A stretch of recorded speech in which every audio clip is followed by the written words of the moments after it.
to spend time, and you have helped me a lot just personally, one-on-one, spend more time on taking that in, drinking that in, finding ways to think about my sense of self, my sense of who I am, my ego, base it on what Jesus is talking about in this passage. If No, so. it's so good. I hadn't thought about this before, but it's kind of like not only am I not who you think I am, I'm not who I think I am. You're listening to part 2 of a 3-part conversation between Dr. John Ortberg and Dr. Rick Blackman about Jesus and worry. So if you missed the first part, you can catch up on our YouTube channel or website. If you want to hear the third part of the conversation, be sure to subscribe so you don't miss it. Now here's John and Rick. So I'm going to keep moving through this passage. All right. Therefore, I tell you, do not worry about your life, what you will eat or drink, or about your body, what you will wear. Is not life more than food, and the body more than clothes? Look at the birds of the air.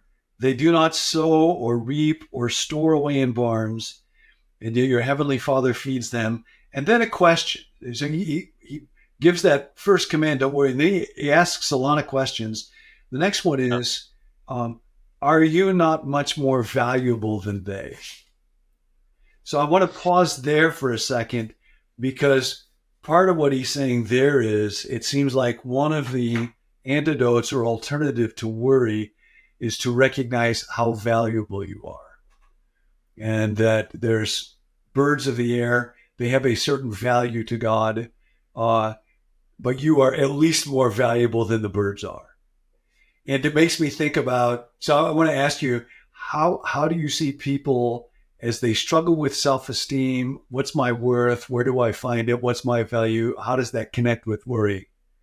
You will know, Rick, there's been all kinds of research about self-esteem, and it turns out that attempts to boost self-esteem just through self-affirmation, I'm smart enough, I'm good enough, doggone it, people like me, don't tend to work too well over time.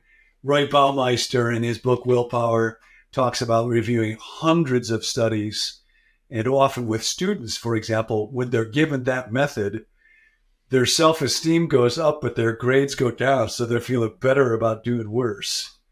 And he's got this wonderful little example from the Baumeister household where they had been conversations like this. Daughter, 4 years old, I know everything. Mother, no, honey, you don't know everything. Daughter, yes, I do. I know everything. Mother, you don't know the square root of 36. Daughter, without batting an eye, I'm keeping all the really big numbers a secret. Mother, it's not a really big number. It's only 6. Daughter, I knew that. So, that wonderful story. That is. There's this paradox where if I just try to boost my self-esteem by telling myself I'm good, greatest love of all, learn to love yourself, that doesn't seem to work. And yet, depression often involves a deep feeling of worthlessness. And anxiety will tell people you're a failure, you're inadequate. So how do you think about that? You are worth more than many sparrows. How do you integrate that for folks as they struggle with esteem or struggle with worry? I would go back to your beginning on this whole series of the Sermon on the Mount. Do you remember when you were talking about the idea that you are not what you do? I think you got it from Henry Nouwen. You are not what you have. You are not what others think about you. And you and I, quite a long time ago, did one of these on that too. And the antidote, if none of those work, which is basically what you were just saying, none of those work in a sustained way for regard, self-image, self-concept. The tonic is you are what God thinks of you. And I thought of the same thing. I thought of that little video that you and I did together in my backyard a while back, that you are a matter of what God thinks of you. And I think that is what Jesus is referring to, is that you are loved. When I do it with a client, I'll say, you are not what you do. You are not what you have. You are not what others think of you. You are what God thinks of you. And what does God think of you? You are the beloved. And that's certainly Henry Nouwen's point in those books. And he's so profound at drawing that out. And as you know, even in my life personally, how transformative that's been to try to base my sense of myself, not on whether I'm achieving or whether people are pleased or like me. And I'm still wrestling with that, of course, but to base it in something much more foundational and fundamental in being the beloved, the apple of God's eye, the person Jesus would go to the cross over. And I see this work in a practical way all the time as a counselor. If people will stop and start to, if you're going to obsess on something, obsess on that. That's wonderful. No, basically, obsessing is not a good, there's little tools for working on the other end of that spectrum. We were talking about the ruminating. Yeah.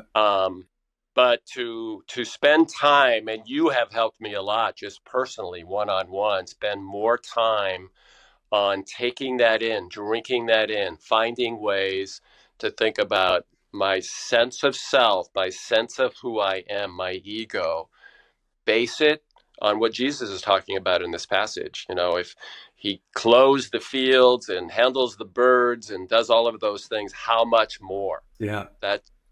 No, it's so good. I hadn't thought about this before, but it's kind of like, not only am I not who you think I am, I'm not who I think I am. Yeah, that's so good too. There's that line in 1 John, even if our hearts condemn us, he is greater than our hearts. So that's really good. Okay. All right, moving on now. The next question. So are you not much more valuable than they? And that's just comes back to, how does God view me? How does God value me? Then the next question is really interesting. Can any one of you, by worrying, add a single hour to your life? And the question here, Rick, is what's the connection between worry and control? Because it seems like what he's pointing out here is there's often this illusion. It's kind of superstitious. I don't know if you ever feel this, but it's almost like when I'm in the grip of worry, it'll feel to me like as long as I worry about something, there's almost a magic quality to worry that will fend off the thing that I'm worried about. Yeah. And that if I'm not worrying about it, then I'm not being conscientious enough. Or I've actually thought about this with people in my life that I love when they face difficulties. If I'm not afraid for them or worried about them, I'm not actually loving them enough. So what is it about worry and control that gets all mixed up for us? And how do we let go of that illusion of control? Well, psychologically, control is almost always the main go-to for people who struggle with worry and anxiety. Our feeling of well-being is off. And so we find some way, the way that we try to restore that sense of well-being we ache for is control. So to me, Jesus is basically saying in the passage you just read, that doesn't work. It's like ineffective. Yeah. Like he's like telling us that instinct that you just nicely described is a lie. That worry actually does the opposite of helping. So surrender, I think this ends up meaning, it's kind of like what I was saying at the beginning, surrender to God is a more effective strategy than brooding. You and I love that word, right? Because we both have a brooding streak in us.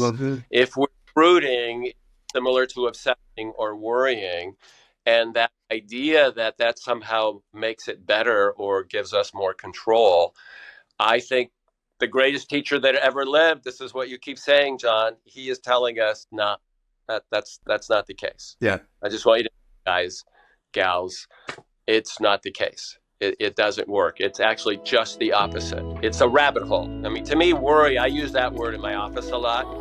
When you start worrying and start brooding on the content of what you're worrying, whatever it is, then you're going down a rabbit hole. And to me, Jesus is saying, ineffective, capital I. Surrender to God is a more effective strategy than brooding. I love that. That's my big takeaway for today. Hi, I'm Tim. I'm a part of the team here at Become New, and you just listened to the second part in a 3-part conversation between John Ortberg and Rick Blackman. So stick around to hear the third part tomorrow. We've been in a series on the Sermon on the Mount, and we're coming up to the end of Matthew chapter 6, We're going to finish that tomorrow, and then John's going to do a couple episodes on Holy Week and Easter. Then next week, we'll take a break, and then we'll be back to finish this series with Chapter 7. If you're new to the channel, be sure to subscribe so you don't miss any future episodes in this series. You can also go to our website, becomenew.com, where we have over 700 10-minute videos all about the person you're becoming. You might find some of those interesting. Lastly, if you've got a prayer request, there's a group of us who meet each weekday to pray for you. So please send us your prayer request so we can stand with you in prayer. You can text it to us at 855-888-0444. See you next time.